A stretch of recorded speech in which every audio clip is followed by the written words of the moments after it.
Thank you so much for joining us today. I'm Suzanne Lynn.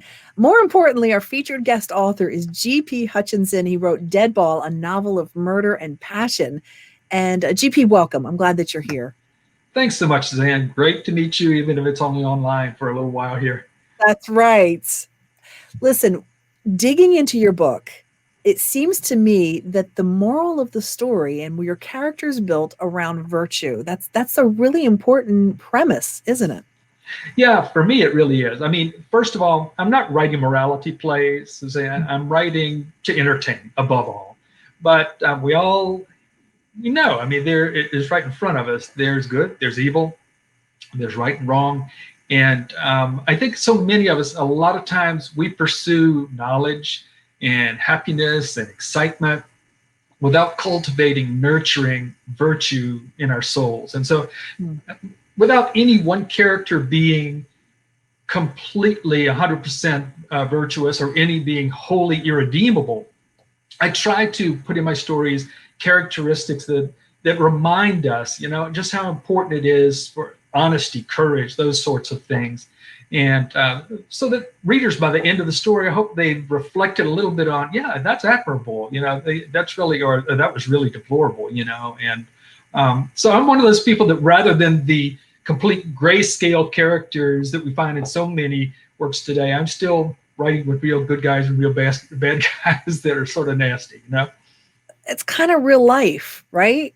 I mean, there really is very real sin and evil and goodness and purity. Yeah, yeah. I mean, and that's part of the story. But once again, my primary goal is to entertain and just enrich life with good stories, good rich stories. So, what's the book about? Well, it takes place in the second decade of the 1900s, back in the early days of professional baseball. And there's this really awesome rookie pitcher who's in a meaningless game late in the season. His team is not that good. They're playing another team that's not that good. And he throws a pitch that readers will understand why or how a pitch like this could even happen at that time. He throws a pitch that he'll always regret the rest of his life. And there are people who are convinced immediately that Hal Gorecki, our hero, has intentionally maimed a super popular player by the name of Rube Wanamaker, and they're out for blood. Meanwhile, and this happened historically in a way too, the existing leagues in baseball, National League, American League, were trying to suppress the development of a new upstart league. And so they see Hal's misfortune as a way for them to totally disrupt the development of this competitive new league. So that's the backstory on it. Wow. Yin and yang. If this happens, it's wrong, but the outcome is right, or what we want. Yeah, yeah, and you just grow to love, in my mind anyway. You grow to love Hal. He's such an admirable guy. I mean, Hal's got his issues. You'll get those, And his love interest, I think, is a really sparky girl, and people, I think, will fall in love with her as well.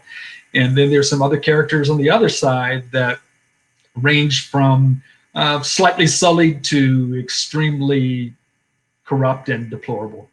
We don't start off with an official bio for a purpose. We want to kind of get into the interview and really find out about you. But as I'm looking at your history, I mean, not everything has been roses. You come to this book with a lot of life up and down, right? That's true. But overall, I have to say, I'm really blessed. I really am. Where I am in life right now, God's been really good to me. It's been, there's so many things that I have to be thankful for. But yeah, there have been some struggles. I was a teacher for a good part of my adult life. I've worked in a couple of foreign countries where things didn't play out exactly as I'd anticipated.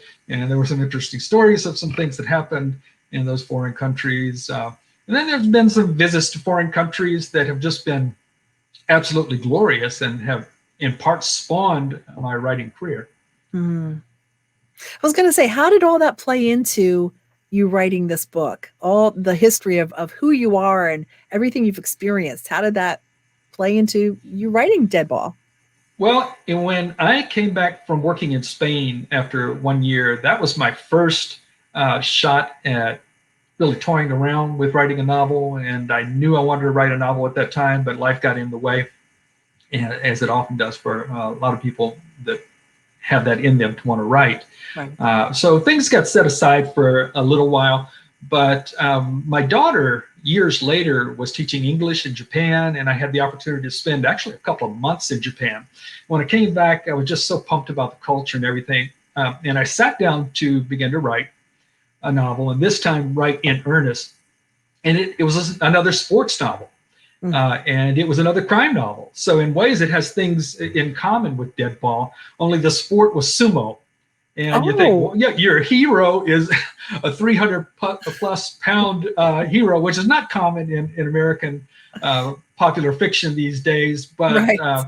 A sumo wrestler, and there's criminal elements that are trying to convince him to do certain things. And so it was a great deal of fun to write. I like to say I wrote that one with training wheels on.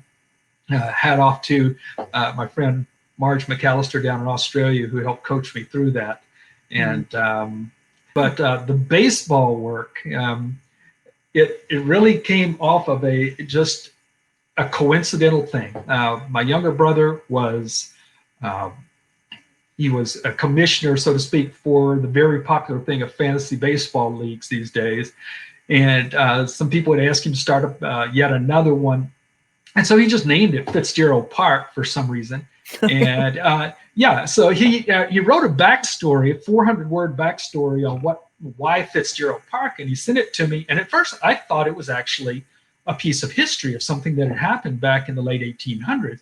And when I realized, no, Bob wrote this, I got on the phone with my brother and said, hey man, you could turn this into a Kindle short and it would sell on Amazon. And he, no. I said, you wouldn't let me play with that, would you? And he said, absolutely. So Over the Right Field Wall was something that it's an 1890s baseball novel. It's got to do with politics and things going on at the time, the birth of professional baseball. And as I wrote that, I just said, no, this is only a start. So after that start, here comes the big guns, Deadball. I trying once again to find that on the screen. But I had just such a blast writing Deadball. So that's long and short up, that's the way it came about. I love it. What do you hope, GP, that people feel when they read Deadball? What do you want them to know and understand and feel emotionally? I'm such a sap, a romantic and all. I want them to love Hal and Gracie and just like, they're going through all kinds of trouble together, but I love the way they go through it together, and I feel that sense of, this could be real danger, just high danger and everything, and really not know where it's coming from. That sense of, it's not so much a whodunit as a how done it maybe, or that sort of suspense, yeah. So I a suspenseful tale of love and revenge and pre-regulation baseball. I love it. I love it. And of course, Christmas is coming. I can't think of a better gift than, stocking stuff with Deadball, a novel of murder and passion. It's a great read. And where's it available? Enjoy it. Yeah. I'm exclusively with Amazon right now, Suzanne, or on my website, gphutchinson.com. If somebody wants an autographed copy, just go to my website, gphutchinson.com, and if they purchase a copy there's a blank they can fill out how they'd like it to be autographed, and be glad to do that for them. Very nice. And of course, reviews always welcome, right? Please. This is the way that people who don't yet know an author become convinced that, okay, I can take a risk and spend some time reading this one. But yeah, thank you for mentioning that. That's one of the best things somebody can do if they really enjoy an author's writing. Go to Amazon, go to Goodreads, and just drop. It doesn't have to be a book report. Don't think high school. Just drop 2-3 phrases, and hopefully plenty of stars. And that'd be awesome. GP, was so good talking to you. Thank you so much. Think about purchasing Deadball, a novel of murder and passion. You'll enjoy it. Thank you, Suzanne. I had a blast talking to you. Same here. Thank you.